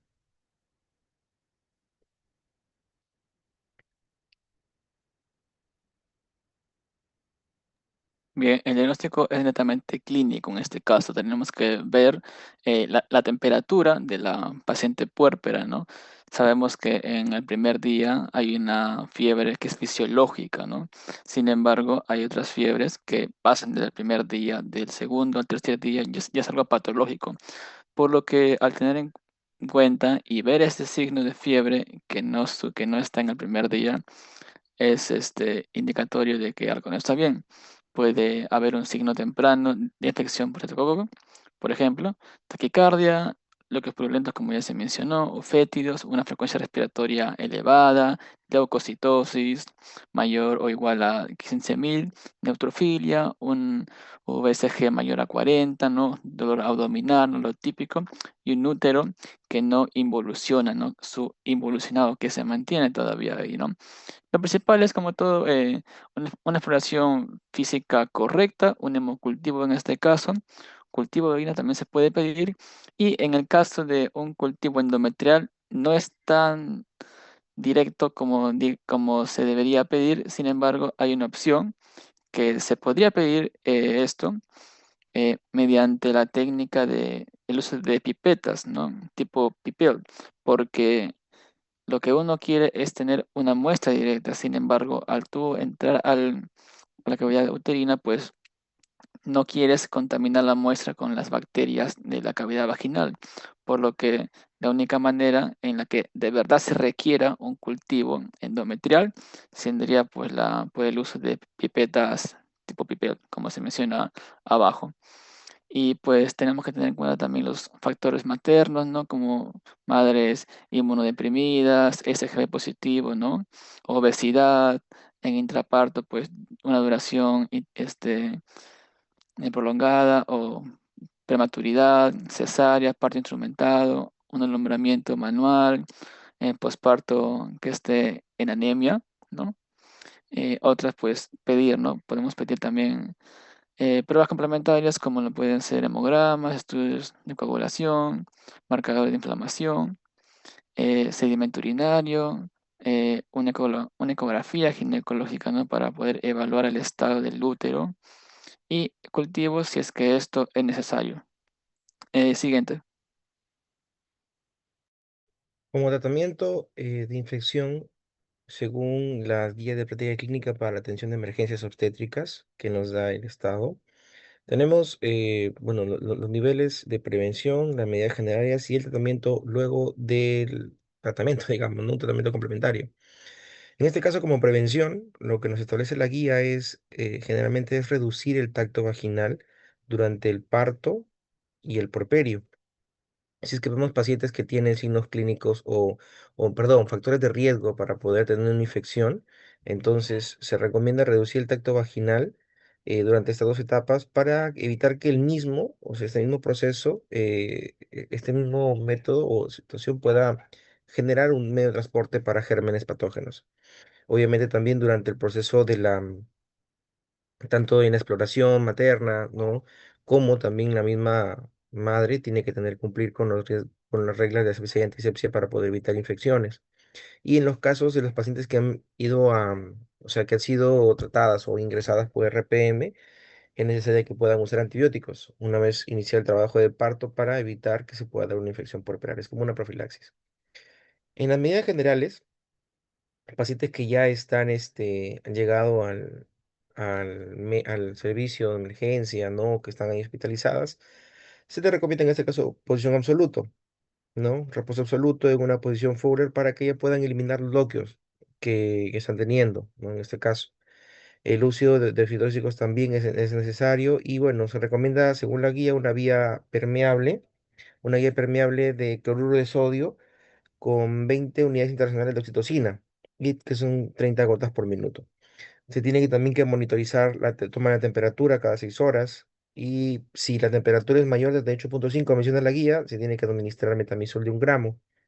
Y obviamente la lactancia materna no está contraindicada, así que se tiene que continuar con ello. Y bueno, esta parte del tratamiento complementario ya sería como le digo después. Lo que al paciente se le tiene que dejar es un ambiente ventilado, tiene que tener una buena hidratación. Si hay algunos signos o síntomas de constipación, tiene que hacerse una profilaxis. La sedación, si es que hay dolor también, o antipiréticos. Y se tiene que mantener el equilibrio electrolítico, ¿no? de la paciente para poder evitar otros problemas de salud. Siguiente, por favor. Cuando la paciente llega a los niveles de 1.1, 1.2, 1.3, 1.4 del servicio de salud en el estado, lo que se recomienda es, si ya se ha diagnosticado una infección puerperal, las pautas de tratamiento que se establecen son las siguientes, ¿no? Se pueden usar agentes únicos como cefalosporinas o penicilinas, como están aquí en esos cuadros que menciona la guía, y de ellos se pueden hacer combinaciones. Los agentes que menciona, en este caso como cefalosporinas, tenemos de tercera, ¿no? Tenemos a las penicilinas, cefotán y la ceftizoxima.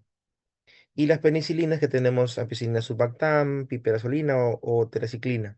Ahora, estos agentes antibióticos se pueden usar en combinaciones como lo podemos ver en la esquina izquierda, que se usan, ¿no? En este caso, clindamicina con los aminoglucósidos. Ahora, en la guía nos establece que si una paciente llega a un servicio de salud de categoría 1 perdón, si se tiene personal que pueda administrar antibiótico-terapia, se puede dar. Luego, desde el 1.2 hasta el 1.4, nuevamente se hace igual, se establece el esquema combinado de antibiótico-terapia y se mantiene un examen, si es que se cuenta con cultivo, se hace un antibiograma para el tratamiento. Ahora, la medicación se va a mantener hasta que la paciente pueda estar afebril. Si hay afebrilidad, digamos, por 48 horas, entonces se suspende el antibiótico. Pero si en 24 horas se ve que la paciente no hay una mejora, ¿no? No hay un, este, una remitencia de la fiebre o los síntomas clínicos, se refiere a un establecimiento de mayor complejidad. Ahora, si la fiebre es mayor de 72 horas, también menciona la guía, y esta fiebre va a mantenerse por 72 horas pese al tratamiento que se dé, porque supongamos que ya se le dio, ¿no? 24 horas no remitió, se le va al establecimiento de salud y 2 días más tiene fiebre, entonces lo que se menciona en la guía es sospechar de una presencia de repente de una bacteria tipo resistente. Entonces ahí se tiene que ajustar la terapia antibiótica. Puede ser una infección viral, ¿no? Obviamente, no sabemos que las infecciones virales no van a remitir con los antibióticos. Puede haber un hematoma de repente que esté infectado o un absceso pélvico, ¿no? Que también tiene que ser tratado. Eso tiene que diagnosticarse con ecografías, estudios de imágenes. O una tromboembolisis séptica también, ¿no? Que tiene que haber. O de repente eh, la paciente es alérgica a los medicamentos, a los antibióticos que se le está dando. Entonces es algo que por ahí siempre se nos puede escapar y es necesario poder siempre no mencionar. Es alérgica a un medicamento, entonces puede también persistir la fiebre si es que de repente ya se remitió, ¿no? O no es el caso, pero hay una fiebre medicamentosa por una reacción adversa. Siguiente, por favor. Y bueno, en el tratamiento quirúrgico, ¿no? Que menciona también la guía. Bueno, aquí en el lado derecho les estoy mostrando el flujograma de lo que menciona la guía también, a cómo se aborda, pero establece que el tratamiento quirúrgico se hace una laparotomía exploratoria si es que hay un absceso pélvico, ¿no? Como les mencionaba, se hace un examen primero de imágenes para poder determinar a qué altura o en qué zona está el absceso y luego se hace una laparotomía exploratoria y bueno, para poder explorar bueno, ver el tratamiento para este absceso. Si hay una endometritis, ¿no? Que ya está asociada con shock, ¿no? Y que la paciente no está remitiendo al tratamiento antibiótico luego de que se ha descartado todas las complicaciones que les he mencionado, entonces lo que se procede es una histerectomía total, ¿no? Una histerectomía abdominal total para poder controlar este proceso de shock séptico. Y bueno, como les mencionaba ahí en la guía al costado, ¿no? Si en este caso es una endometritis, se continúa con la terapia antibiótica y las pacientes que pueden llegar ya a una endometriosis, perdón, endometritis, ¿no? Ya están siendo tratadas en un hospital de mayor complejidad, ¿no? Y algunas hasta el legado uterino se puede llegar para poder remitir la infección que están teniendo y todo el cuadro clínico. Siguiente, por favor. Entonces, el caso clínico final de esto supraperal y se presenta una paciente primigesta, igualmente que en el caso anterior, en este caso embarazo de riesgo, considerado como tal porque tiene solamente 2 controles prenatales. Durante el trabajo de parto se le hizo 8 tactos vaginales de los que se tenga registro. Cuando tenía 6 centímetros de dilatación se le hizo amnioresis artificial. Durante el parto tuvo desgarro perineal de 2.º grado y desde entonces tenía anemia postparto severa. Entonces era una mujer de 23 años que al noveno día postparto acude a urgencias por dolor vaginal de 4 días de evolución con sudoración nocturna profusa. La paciente indica retirada de loquios de forma brusca y síndrome miccional. A la evaluación presenta una presión elevada y temperatura de 38 grados centígrados. En la exploración física se muestra dolor en el fondo uterino y leucorrea amarillo-verde de mal olor, a la cual se le hace cultivo. En el sedimento de orina se muestran, bueno, que eran 10 leucocitos por campo y 4 eritrocitos por campo. En el laboratorio del análisis de sangre se muestra leucocitosis, anemia, también disminución del hematocrito y PCR que muestra inflamación. Para los cultivos, en el cultivo de la leucorrea sale negativo, en cultivos negativos. En los loquios se muestra flora entérica, en el cultivo vaginal se muestra flora mixta, positivo para Gardnerella vaginalis y se observa tejido hemático fibrino exudativo y tejido de cavidad endometrial. En el cultivo endocervical se muestra positivo para Uraplasma urialyticum. En la ecografía se muestra un útero subinvolucionado, una interfaz endometrial un poco engrosada de 13 milímetros, una pared posterior lisa y lineal, pero una pared anterior que si bien es regular, no es del todo lineal ni lisa, con aumento de la vascularidad, hiperrefringente y sugestivo de un resto corial de 4 centímetros por 2.5 por 1.3 centímetros. Como tratamiento se le hace el grado uterino justamente para tratar de sacar ese posible arrastro corial y se le da antibiótico, futaxima y paracetamol. Al alta se le da paracetamol a demanda, ferroterapia para la anemia, igualmente antibiótico, amoxicilina, clavulanato y se le cita en 2 semanas. Eso sería todo.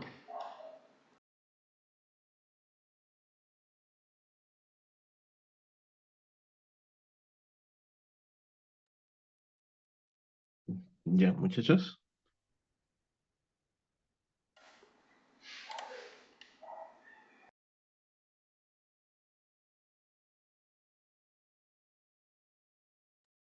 Muy bien, chicos. Muy bien, nos vamos a quedar ahí. Felicidades al grupo. Por favor, registren su asistencia en el mensaje para tenerlo en consideración.